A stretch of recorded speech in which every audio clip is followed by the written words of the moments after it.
حکوومەتی عێراق هێزی بەرپەرشدانەوەی خێرای ڕەوانەی قەزای خوڕماتووی پارێزگای سەلاحەدین کردووە و لە نێو ئەو قەزایەدا ڕێوشوێنی ئەمنی توند گیراوەتە بەر.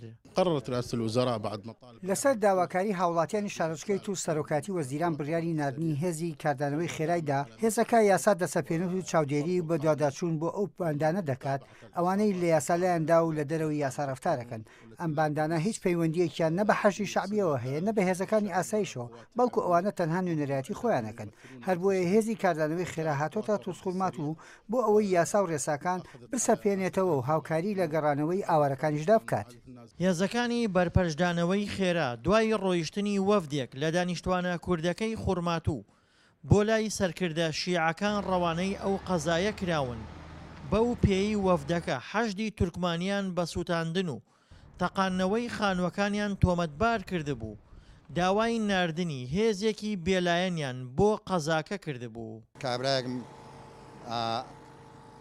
هاتمەتەوە وەسە باش کەس لە کەس ناگا و ئیتر باش. هەرچەندە ژمارەیەکی زۆر خانوو و دووکانی کوردەکانی خوڕماتوو سووتێنراون و تەقێنراونەتەوە، بەڵام لە دوای جێگیرکردنی ئەو هێزەوە ژمارەیەکی زۆر خێزانی کورد گەڕاونەتەوە و خەریکە گەڕەکە کوردیەکان ئاوەدان دەبنەوە. ئەمە جارێ قۆناغی یەکەم هەوڵدان بۆ گەڕانەوەی ئاوارەکان دراوە و دەستی پێکردووە. قۆناغی دووهەم ئەگەر بمانەوەی لە قەزایەکە یا لە شارێکی پڕ لە ئەمن و ئەمانە بژین، پێویستمان بە ئاشتەوایی کۆمەڵایەتیە داوامان کردو لە داهاتووە کۆنگرەیەکی ئاشتەوایی ببەسرێ. هێزەکانی بەرپەرشدانەوەی خێرا ژمارەیەکی زۆر تورکمانیان چەک کردووە و تا ئێستاش 3 سەرکردەی حەشدی تورکمانیان دەستگیر کردووە کە تۆمەتبارن بەدەست هەبوون لە گرژیەکانی خوڕماتوودا.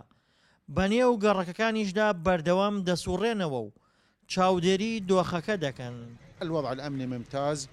ڕەوشی ئاسایش ئەو پەڕی باشە و ئەوانی دەگەڕێنەوە سەر ماڵ و حاڵی خۆیان و زیانیان لێکەوتووە سکاڵە تۆمار دەکەن و بۆ ئەو مەبەستەش ناوەندێکمان کردوتەوە و ئەفسەرانمان بۆ دیاری کردووە. ئەفسەرەکانمان ئاگادار کردوتەوە تۆمارنامە بۆ زیان لێکەوتوان بکەنەوە و ناونووسیان بکەن بۆ ئەوەی قەرەبووی زیانەکانیان بکرێتەوە. هاوکات لێ پێچینەوە لەگەڵیان دەکرێت هەتا بزانرێت کە ئایا ئەو کەسەی دەگەڕێتەوە داواکراوە یان ناو. ئەمەش لەلایەن دەسەڵاتی قەزاییەوە ئەکرێت. جا ئەگەر کەسەکە هیچی لەسەر نەبێت دەچێتەوە ماڵی خۆی و خوێندنگەکان دەکرێنەوە بۆ ئەوەی دەست بە خوێندن بکرێتەوە.